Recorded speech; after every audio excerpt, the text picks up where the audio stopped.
Okay, so let's see what we have today. Welcome to today's segment of Third Testament Foundation live stream. And today we are going to talk a little bit about money. Money. And according to how Martinez defines what money is and what it does in the world and what it should do in the world in order for us to have prosperity for all people on this planet and in order for us to have peace on this planet. So, we see the planet right here.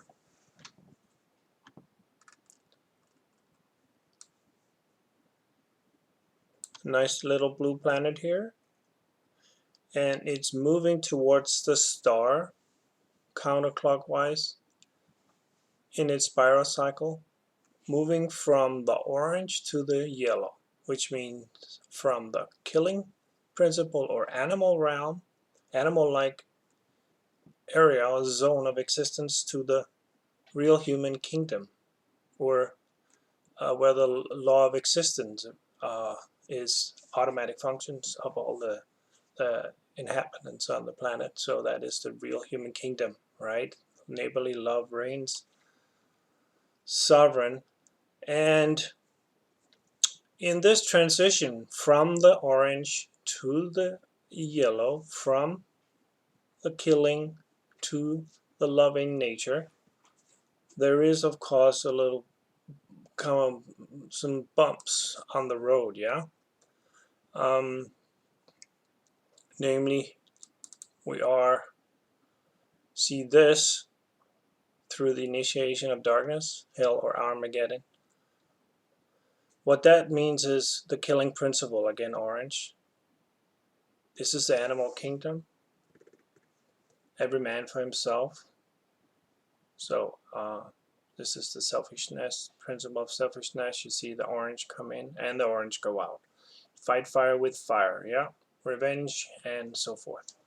We see there are all these natural catastrophes. Is that a Australian brush fire or is it LA? I don't know. But sure is a lot of fire there. Volcanoes and earthquakes deep underground, or is it? Then the loving principle here in the real human kingdom, again we have orange killing principle. Somebody slapping you on the chin, what do?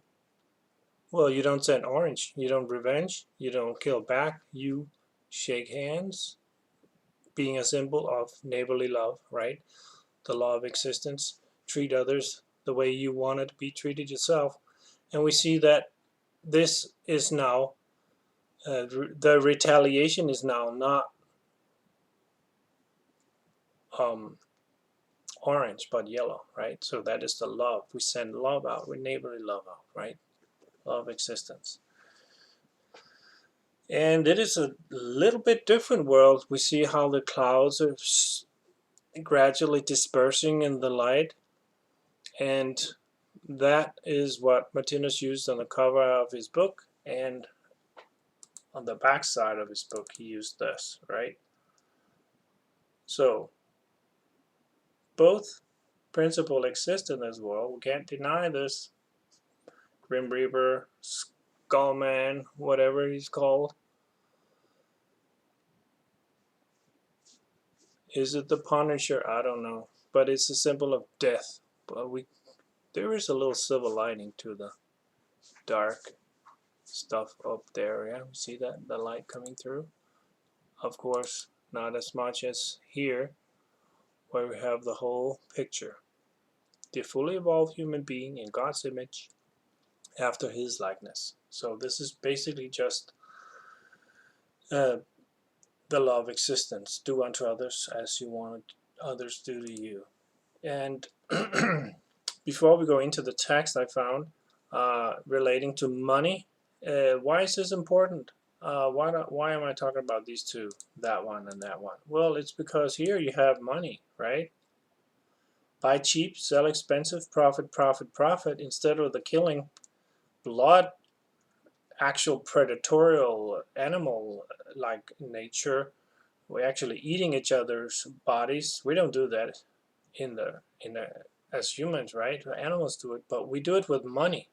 So we eat each other's life force by charging each other money and making profit out of each other. And that's the type of diluted killing we see in the world today. But in the future, it won't be that way. We'll just have neighborly love and we work together and we don't do things for profit, right? We just do it the way Martinez describes in this text I'm going to read to you today. Really, I think it was really pertinent text, especially what's going on the world scene today, March, what is it, 28th? Very interesting. So let's dive into the text and see what Martinez tells us about money. What is money? And as just before we do that, let me mention all symbols are covered at Martinez Institute. So,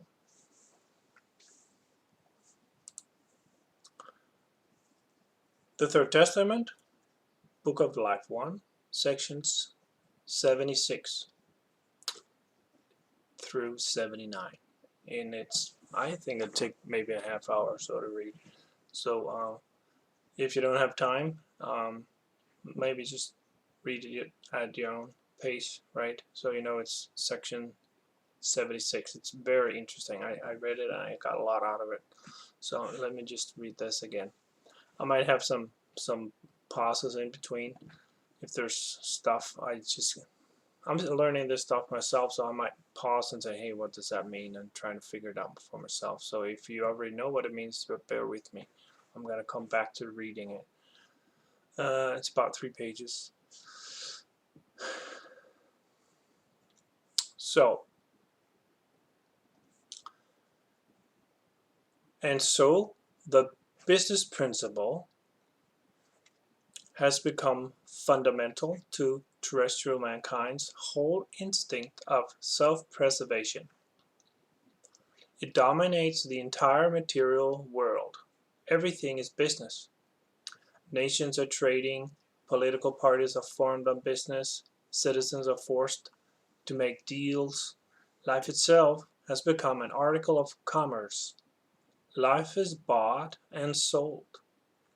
As the whole of existence, by virtue of cosmic laws, can only be maintained on the basis that every value is balanced by an equivalent value, then the business principle in its finest analysis is of a noble and cosmic nature, and only becomes an ignoble and antisocial when it reaches the point where large groups of the community's strong and healthy individuals are prevented from being able to pay value for value, or when large groups of individuals are unable to buy themselves out of said divine reality.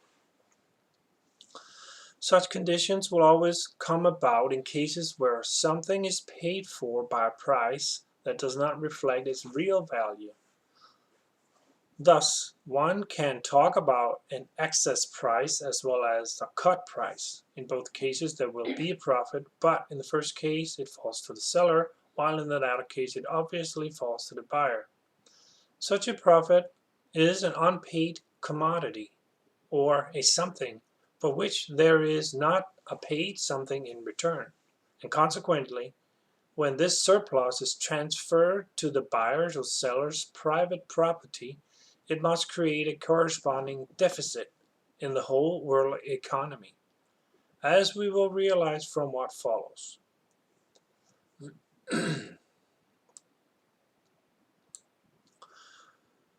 The more often that kind of depreciation in world economy takes place, the more outstanding the arrears and the more accumulation of unpaid values there will be. Though this arrears is like when you owe stuff, you have loans and you haven't paid it yet, right? That's all what you owe, the arrears. Let's see. So the more often that kind of depreciation in world economy takes place, like when there's profit, the more outstanding the arrears and the more accumulation of unpaid values there will be. Unpaid values, right? So it's basically theft. These accumulations are again identical with all that comes under the idea of private capital. Not included in this is whatever individuals possess of daily vital necessities such as food, clothing, and shelter, for these cannot be expressed as capital until they overstep the boundaries of necessity and thereby assume the character of profit.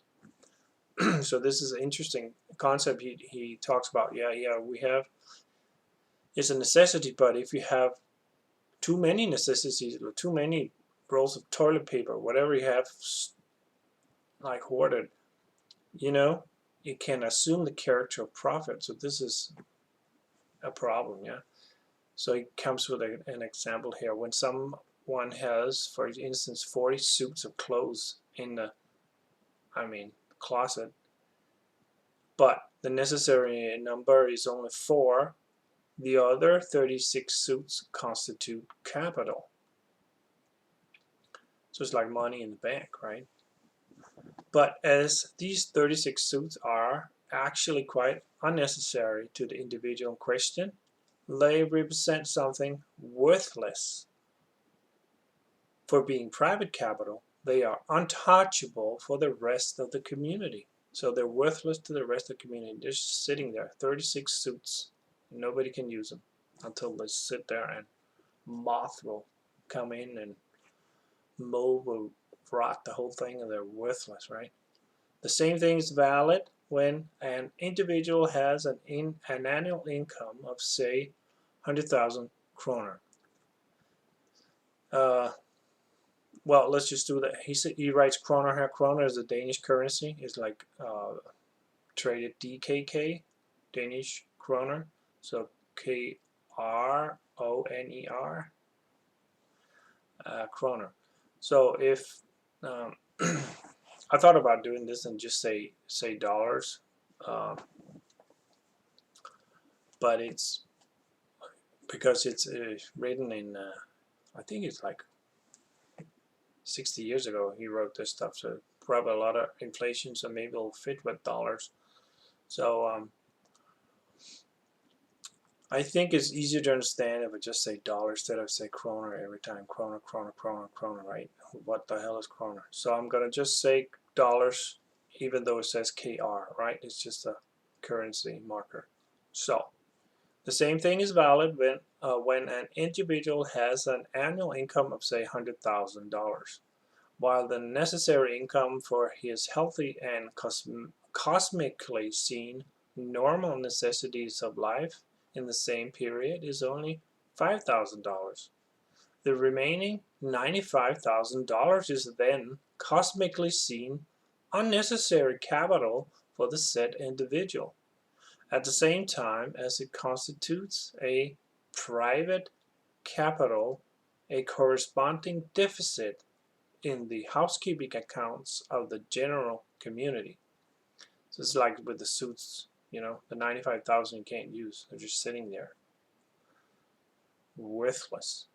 Now, objections may very well be raised here to the effect that the private capital of such a person would, after all, benefit the community, as he might give food and work to many of his fellow men.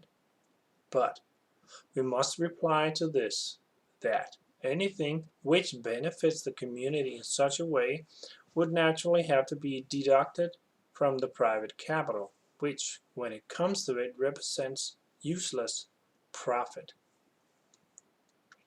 I didn't quite get that, but it's not important. There's something interesting coming up ahead, so I'm gonna go kind of through this a little quicker, just reading it. However, it is quite right that a person with a large private capital is able to provide food and work for many of his fellow men, but as it is not yet a general rule that this is the owner's actual intention regarding his property, but on the contrary, it is more generally considered by the representative of capital that work power is a necessary evil or an unavoidable means for the maintenance and increase of his private fortune. An expense, therefore, which, like other expenses, must be kept down to the minimum. Then that part of private capital from which the community will benefit in the form of food and work will be only a small fraction. Here we give an example. A man has 10 individuals in his employment. With the help of the abilities and work power of these 10 individuals, he's able to carry out a piece of work which gives him an income of $150,000 a year. So this is in the old days, right? Before inflation. From this amount, the workers receive $5,000 in wages, while $30,000 go in taxes, rents, and other working expenses. To the person concerned, only $5,000 is necessary, cosmically seen, for his own healthy and natural necessities of life. So, the sum total of all his expenses is $85,000.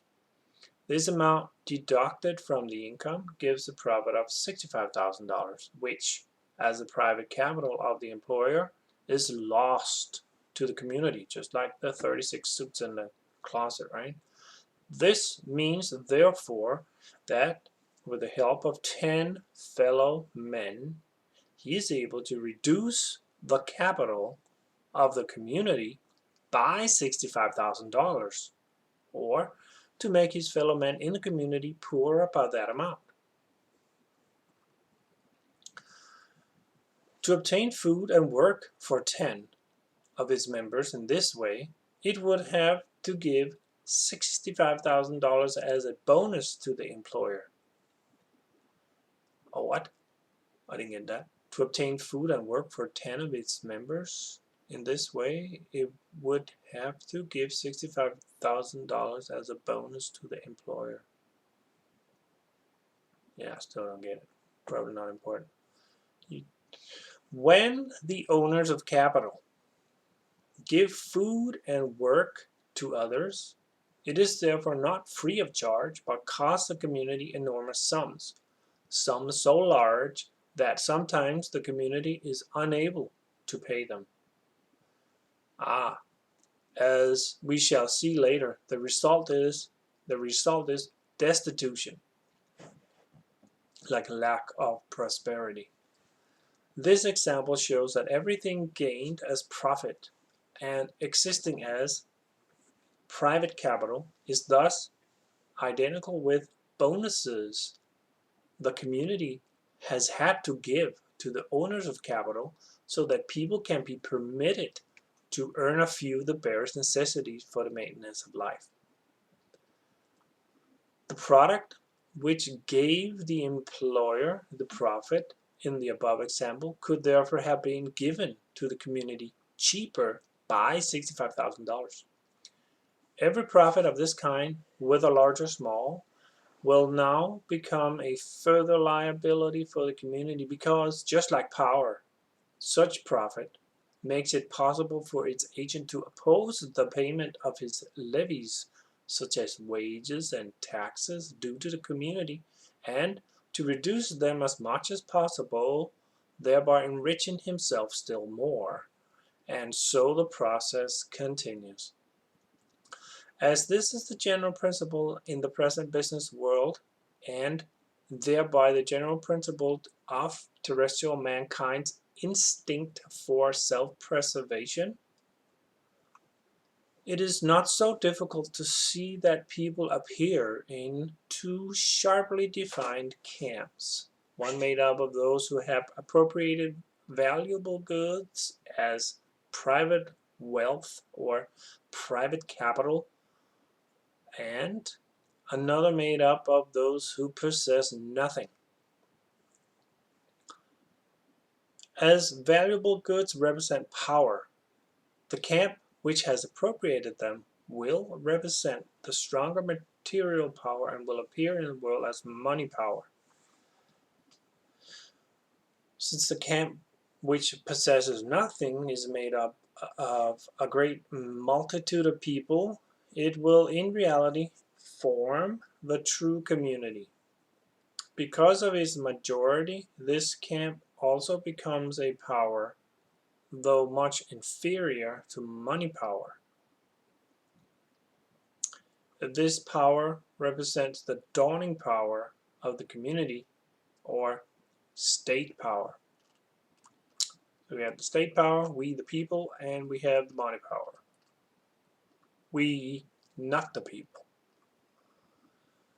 Of course, we the people are the majority, right? We have the 1% owning, 80% of the planet's resources, right? So we the people are by far the majority. So here's section 77. As the money power camp, as the money power camp thus possesses the valuable goods, that is to say, all the necessities of life, then the other camp is forced to buy the necessities of life from the first. But, just as the examples showed, the people with the money power are not interested in this kind of trade unless it is based on acquiring new valuable goods, and that can only take place by overcharging. As the people from the opposite side have basically nothing to offer but their skill or work power in exchange for their necessities of life, and the other people must receive from this payment an access price, the result will be, therefore, that any work done can only be bought by money at a cut price, and that any necessities of life, according to the above, can only be sold at an excess price. So this is the killing principle, right? Every man for himself, the orange killing principle, not the yellow neighborly love one.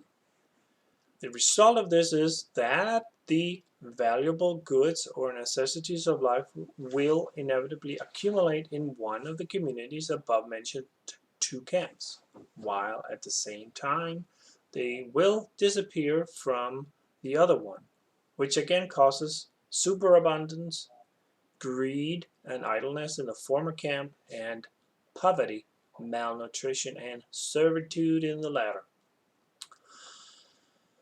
But as poverty, malnutrition, and servitude are identical with ruin, the facts mentioned here mean that one part of society is undermining the other. The whole of the terrestrial community is sapping itself. I thought that was interesting. You know how they had in the 1800s, the 1900s, when they had the war, and they're kind of, one army had surround another army in a fort. In order to get closer, they would sap these underground, half underground trenches to get closer to the enemy. So it's sapping itself, right? Undermining itself. The whole terrestrial community is sapping itself. It's not working together, it's working against each other. So everything which comes under the concepts of wealth, greed, and idleness constitutes then good fortune, which definitely can only be maintained on the basis of the ruin of the community. So what's the solution? I wonder, how do you get from orange to yellow, from killing principle, money, to the love principle, unconditional love principle, all love principle, which is the real human kingdom? What do we use there? Do we still use money, or what do we do there? So, section 78. But as life in its divine nature is beyond ruin, the community cannot die. Only a system can die. The present system of the community is thus dying and annihilating itself.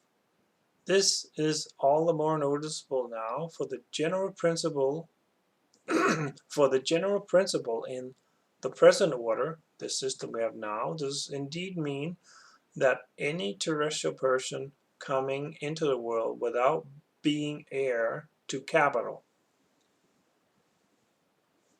and that's the majority, right, will be an oppressed person or someone who in reality is subject to the power of money, and as such, in the form of slavery, is forced to pay an excess price for his existence. In other words, his daily necessities of life. But as every kind of life is searching upwards towards freedom and light, so every form of oppression will animate a struggle against the yoke, the leash, right? The weight bearing on the shoulders of these people being enslaved by the monetary system. And this means for fighting against terrestrial mankind's material oppression, in the first instance, will be money. I'm going to read that again. I didn't get it. And the means for fighting against terrestrial mankind's material oppression, in the first instance, will be money. Okay, so we use money to fight against the slavery. With money, one can buy oneself out of money power, servitude, and oppression. The most important or most central factor in the terrestrial community's consciousness will therefore be money. According to how much money one has, one is free. One is placed higher and higher on the material social ladder, and the more one will be admired, honored, and respected.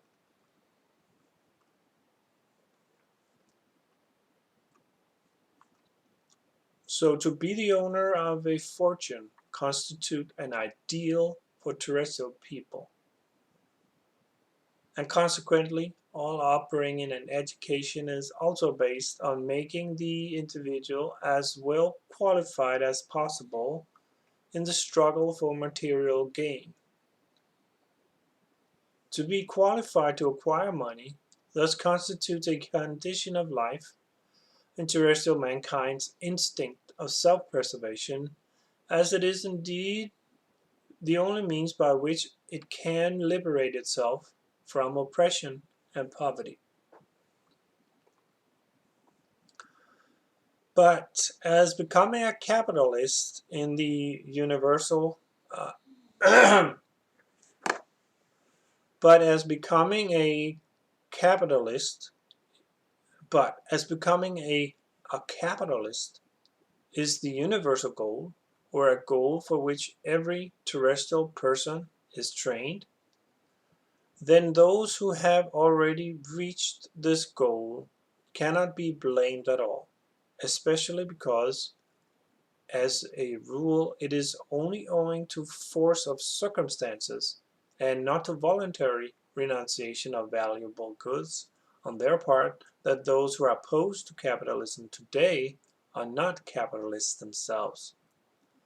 If the people in question had had the same conditions as capitalists, they would in the same manner have appeared as owners of wealth. But when these facts are so rooted in education and conditions of life, it must mean that they originate from people's religious or moral standard, and this means it is a question of development. That is to say, this condition will only change in proportion to the gradual development of the whole of the terrestrial community. It would not, therefore,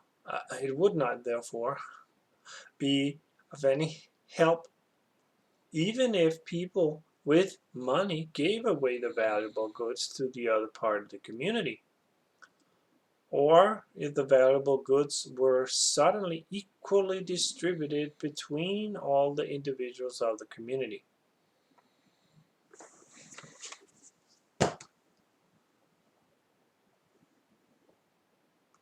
Before a day had passed,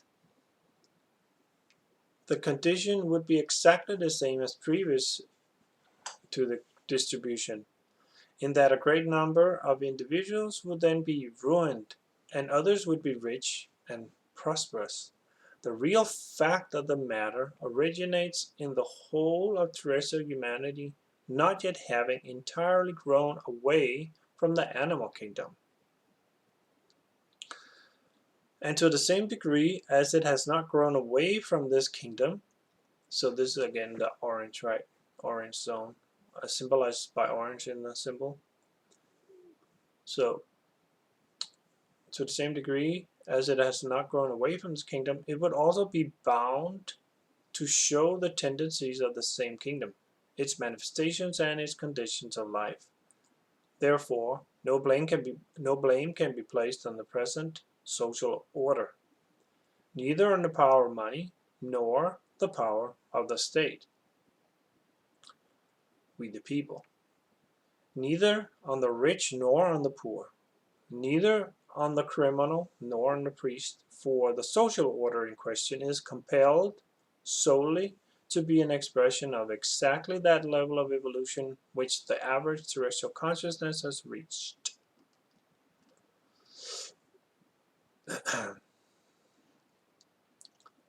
Just as we cannot demand that a 4-year-old child should manifest anything but the behavior of a 4-year-old child, and an 80-year-old person be the behavior of an 80-year-old person, so one should not demand either that the whole of terrestrial humanity should manifest a higher step in evolution than that which it has reached so far, and which is precisely and fundamentally expressed by its present condition of life and social position.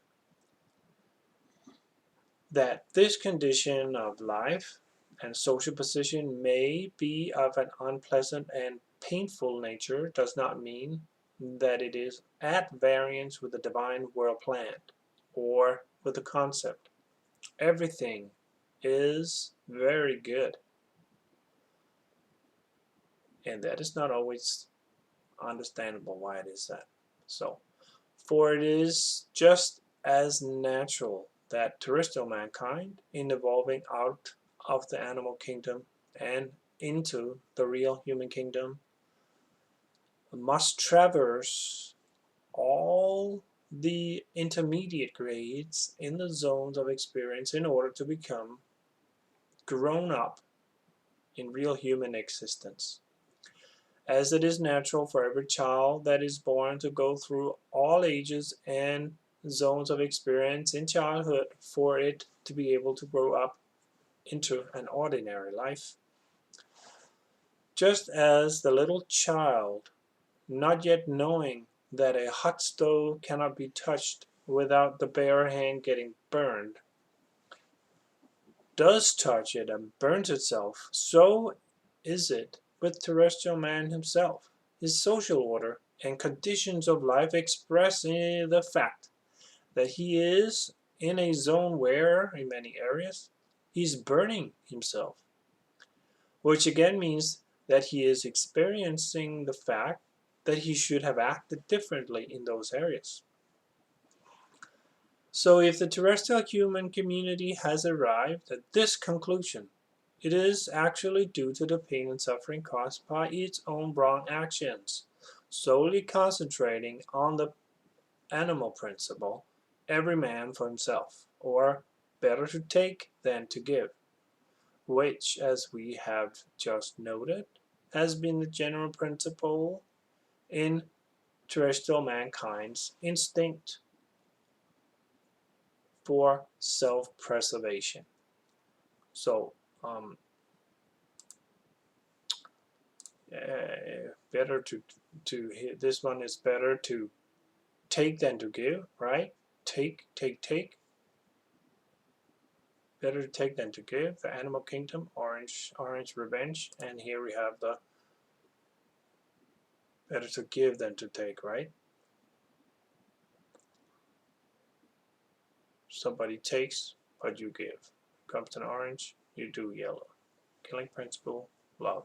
So, and the last one here. The terrestrial community is just coming to a realization that the present basis for the existence of peace and security no longer lies in physical power alone, for this crushes everything, regardless of right or wrong.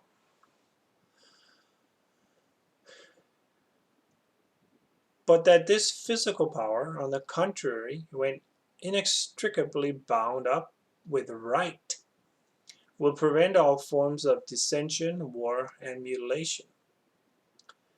The knowledge terrestrial mankind is gradually acquiring through its dark experiences will then, in the very highest degree, animate a combination of physical power with real righteousness, and morality, and with the law of existence itself, right? More blessed to give than to take, or do unto others like what others do to you. And I think that's the same, right? Could you rather have people give you stuff than they take stuff from you, right? So it is more blessed to give than take is the same as the do unto others as you want others to do you, unless you're like sadomasochistic or something like that, right? So law of existence. More blessed to give than take.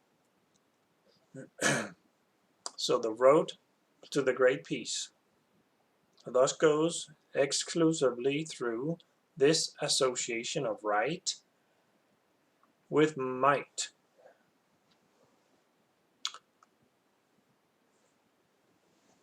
And to the degree that terrestrial mankind succeeds in fusing true right with might, so to the same degree will peace exist on earth. So when we have state power representing we the people, and that is a true right, that means uncorrupted state power, then the state power also have the might, the military enforcement, the leg of the governance. And when terrestrial, mankind here, terrestrial mankind, succeed in fusing those two, then we will have peace. And that's understandable, right? And we're almost there, but not quite. It's been not like that for a long time, and we have not had peace on earth. So it's going to be interesting to see what happens to this monetary systems as we evolve into the real human kingdom.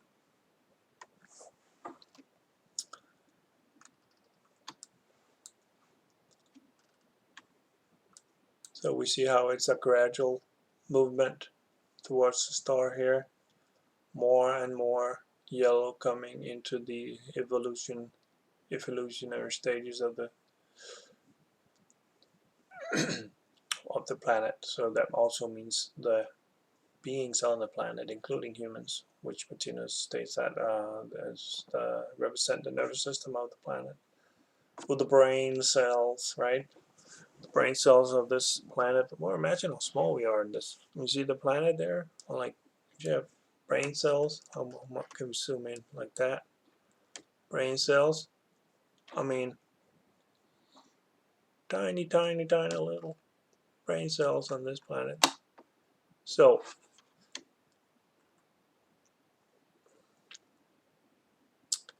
we're gonna figure it out, yeah, with this monetary system to make it fair system. And I think it's something with you can only pay with, you cannot pay with money. You can only pay with the hours that you have actually worked doing something that creates some kind of a product that people want. You can't just live off of other people's work. So I think that's because it's taking, right, and that's the animal kingdom. So we need to get into this system where we are